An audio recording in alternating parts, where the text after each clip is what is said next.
Let's take a look at the carousel component. I think you're really going to love this one. First, I'll get rid of the classes on the page that we get by default and put padding in here. Rather than having stuff centered, this is just going to work a little bit nicer for some of our examples. Now we're going to say QCard because I want our carousel to be inside of a card just so it's easier to see. And then Q-carousel, and then we'll model some data here. V-model is equal to current slide. All right, now let's make a reference. We'll pull ref out of view. And then within the setup, I'll say const current slide is equal to a reference. And we'll set it to slide 1 to begin with. And I'll show you what that means in a second. And then we want to return that here so that it's available within our template. And then once you have your carousel, you actually have to add some slides in as well. So we'll say Q-carousel-slide. This is another component we use in tandem with QCarousel. Now we give this a name, and I'll set that equal to 1. So basically, since carousel slide is going to be equal to 1, this first slide is what we will see to begin with. And we'll just put 1 in there just to check that it's all working. So we'll save that, and there we go. We've got our very first slide showing up. Doesn't look like much yet, but wait till I dig into more and you'll see some really cool stuff we can do. Next, we want to be able to toggle between all of our slides. So in order to show that, I'm just going to create a few more copies of these slides. This one will be 2, and we'll say 2 inside there. This one will be 3, and I'll say 3 inside there. Cool. Now at the bottom of the card here, I'm going to add a Q-card-section. So just another section for the bottom of this card here. And we're going to add some buttons that we can click to toggle us between these different slides. So we'll do a Q-button-toggle. This is a really cool component that will allow us to do just that very easily. V-model, this will also model the current slide, and then we need to actually pass it through some options. So I'll just make that an empty array to begin with. Let my formatter do some magic, and now let's throw some options in there. We need to have here a label, and we need to have a value. So the label of the first one will be 1, or maybe even the number 1 will do. And then the value of that is going to equal 1. So let's save it. And there we go. When I click on 1, it's going to take me to slide 1. And let's do all of the other options. 2 and 3, 2, 3, 2, and 3. Save that. And there we go. Now we can toggle between these different slides. How cool is that? Pretty simple to begin with, though. We're going to dig a little bit further. But first, let's center this off. Class is equal to text-center. Nice. Now, before we get too deep into this, I want to make it so it's easier for us to model different slides. I'll show you how we'll do that. We'll come down here and we'll create a variable. And this does not have to be a reactive variable. We're not going to use ref because our slides, at least in this example, is not going to be reactive. That's an important thing to know. You don't have to use ref if you don't need to, if your variable isn't going to be reactive. So let's say slides here and start throwing some in there. The first one, we'll say the name is equal to 1. The title is equal to 1. And then the description, make sure I spelled that properly. The description will be equal to, and I'm just going to say, if I go Control-Shift-P Faker, I have this really cool Faker extension which allows me to very quickly basically smash out some dummy data.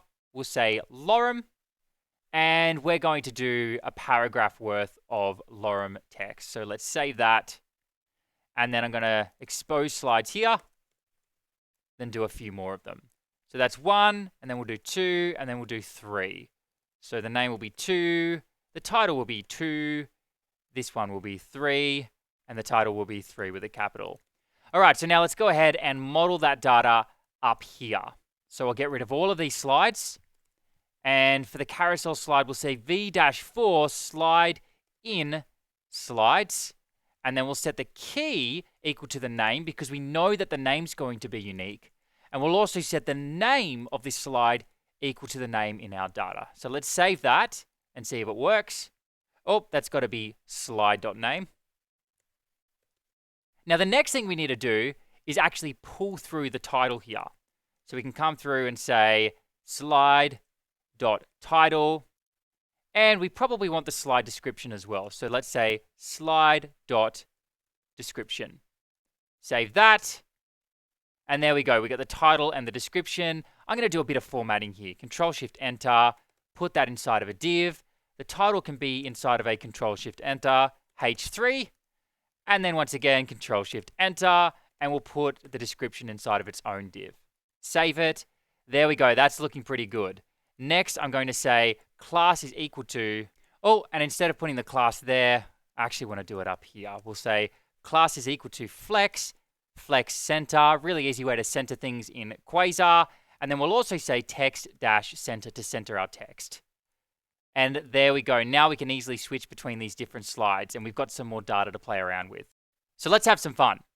Scrolling up, let's go to the carousel component and add in here animated. Save it. And now when I switch between the different slides, we're getting a little bit of a fade. It's kind of hard to see, but that is fading there. It might even be a better example if I come in here and change this description to something else. So let's say faker, and how about we say sentences, and save that, just so that they've got different data in there. Cool. What else can we do? We can change that animation. So if I come in here and say transition next, and then transition previous, I could say, for example, for the next transition, slide dash left, and for previous, slide dash right. Now if I jump over here, we've got a different transition. So that's pretty cool. Looks like I might have to refresh the page to get that other slide transition working. Oh, it's because I said PREF instead of previous. And there we go, that's working. What else can we do? We can also have it add the navigation for us. So if I come down here, we've been modeling the navigation ourselves. But if I get rid of that, now we've got no way to change the current slide that we're on. However, QCarousel gives us navigation. So let's save that. And this has actually worked, but we can't see the controls because they're invisible there. That's all right. We can add in here control-color is equal to, and let's set that to something like blue. And there we go. Now we've got some navigation. Pretty straightforward. We also have navigation-icon, and we can set that equal to something like person or whatever you have in your icon library. And there we go, it changes. But we'll bring that back and change this to navigation active icon, and maybe a check for that. There we go. So now when it's active, it's got a little check mark there. What else can we do? We can add arrows. So if I say arrows here, we get these right and left arrows. So that's super handy. But another thing you can even do here is change those icons. So if I come in and I say previous dash icon, we can set that to arrow underscore back, for example. And then we could say next icon is arrow forward. Save that. And there we go. It's a slightly different icon. You can change that to anything that you like. What else can we do? It's probably worth pointing out that we can play around with the classes. So let's say class is equal to background indigo 7, something like that. Straight away, it gives us a different background. And now we might want something like white text. So let's say text-white. And then we might make the navigation white as well. So navigation is control color. We'll change that to white. Cool. I reckon that looks nice. All right, what else can we do? We can also make it swipeable. So by default, if I try and click drag this to the right or left, which is particularly useful on a mobile device, nothing happens. But if I add swipeable, now when I try and drag it, it works. Really handy for mobile. We can also make the navigation vertical. So this is horizontal navigation. If we say here vertical, that's going to put the navigation on the other side, and it's going to put those arrows on the bottom and the top. Pretty cool. All right, we'll get rid of that though. And maybe a few other things just to simplify this a little bit. How about those ones? And we will move on. Now, one thing to note is that these icons here, these are buttons. This is navigation buttons. Same with this one up here. And we can change the style of those buttons very easily by saying Control-Type. And by default, it's flat. So we can change it to something like regular, save it, and then we get a regular button, which has that sort of shadow, which is dropping on the background there. And I'll change the control color to better show this. Let's say gray-8. And there we go. That gives you a better example of what this looks like. So that's regular. What else have we got? All of the button stuff. So unelevated, save that. And then it's basically just like a flat button with the colored background. We've got stuff like outline and push. All of those are going to work. And push is particularly nice, especially if you have like a game-related website. I really like that. Anyway, let's move this out and say navigation position. So what we can do is change the position of this navigation. Let's put it on the top, and that works. We can put it on the right, and that works. And we might change this color back to white again, so it's a little bit easier to see. Just notice that if you put it on the right, you might have to change a bit of styling here, because now the navigation is kind of clashing with the right arrow. You can see that they're kind of overlapping there. So that's one thing to notice. What else can we do? Well, let's just change this back to bottom. Another thing we can do is actually tap in to this navigation here and customize it however we like using a slot. I'll show you what I mean. Let's come up here and we'll say template, and then we'll give this a slot, and the slot for that is going to be navigation-icon. And we're basically going to pull out whether or not it's active, the props for it, button props, and on click. So this is the event. If it gets triggered, it's going to basically move it to whatever slide corresponds with what navigation icon has been clicked. All right, so let's basically map this back on. Q-button, and we'll close that off. First of all, I want the button props on there. So let's say v-bind is equal to button props. Save it.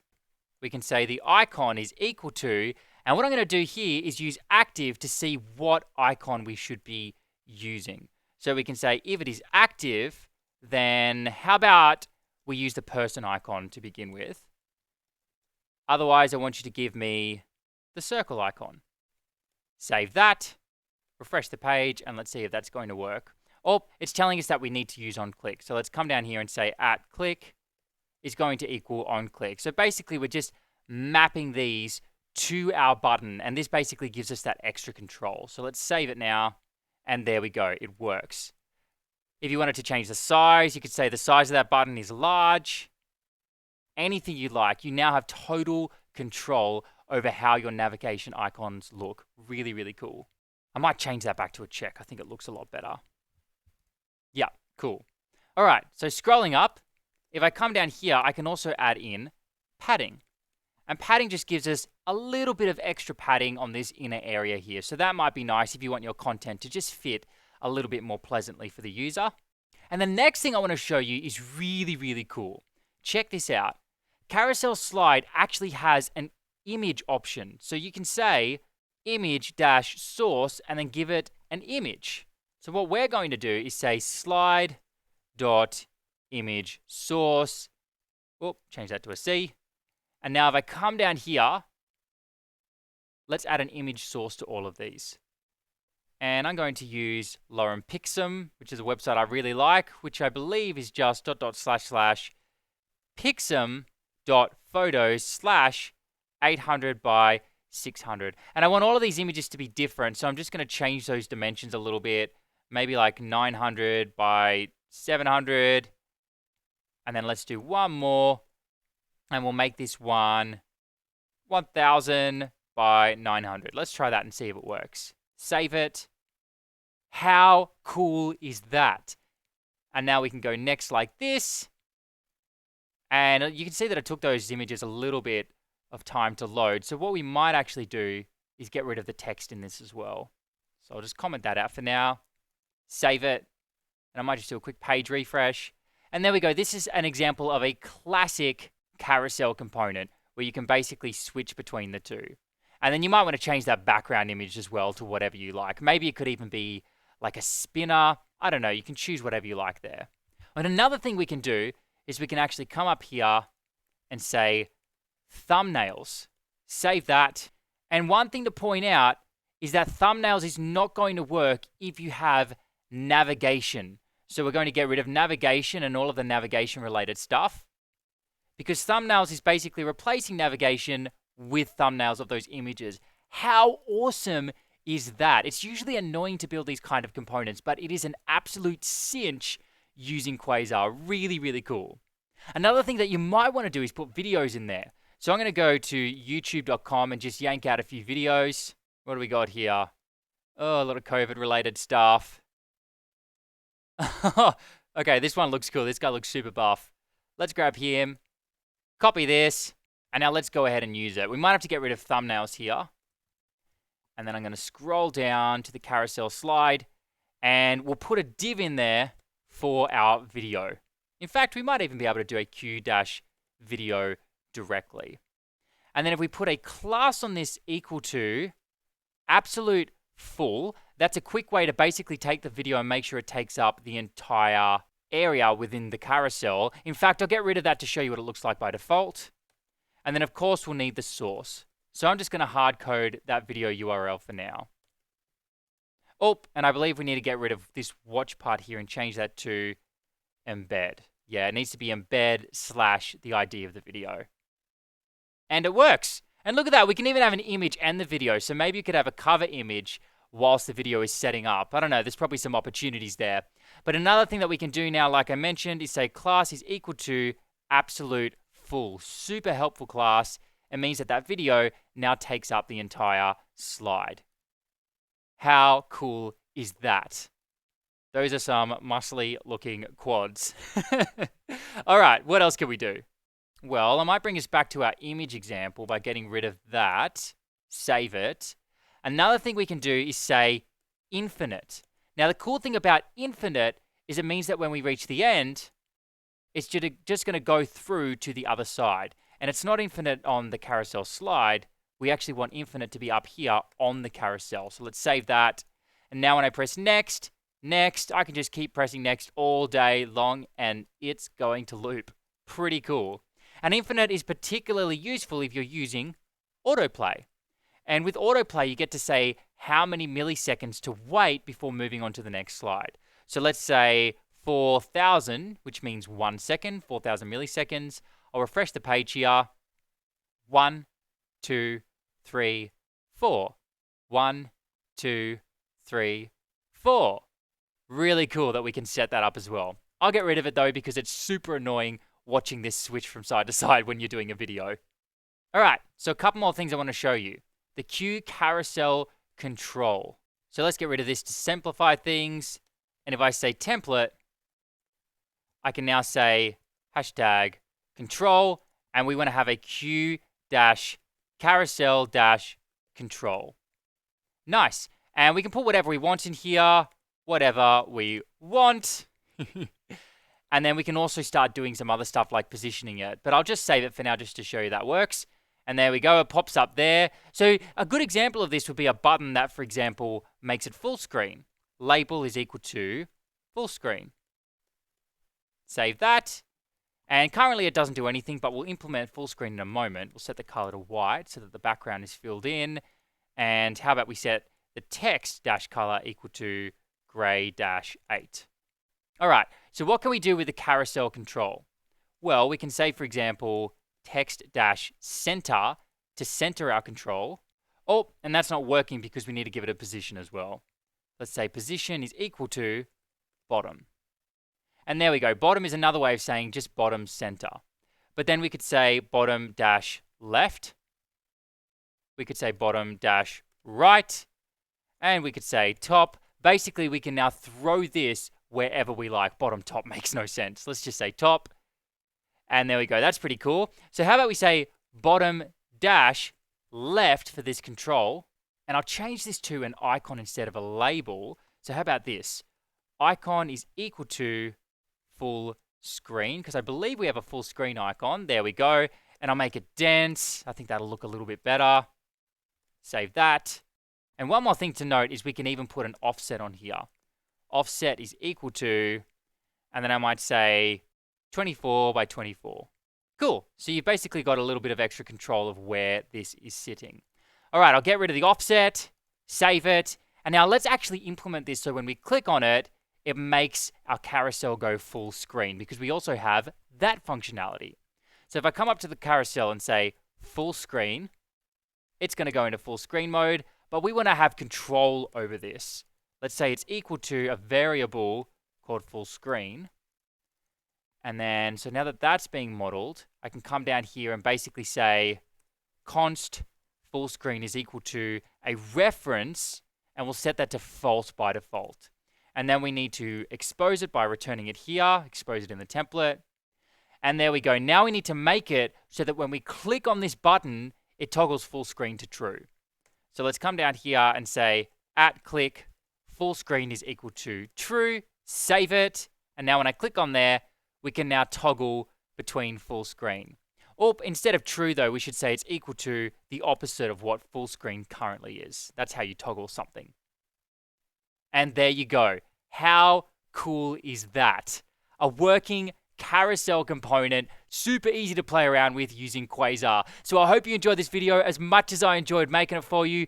This was a lot of fun. So be sure to join me in the next component video where we'll dive into something else. See you there.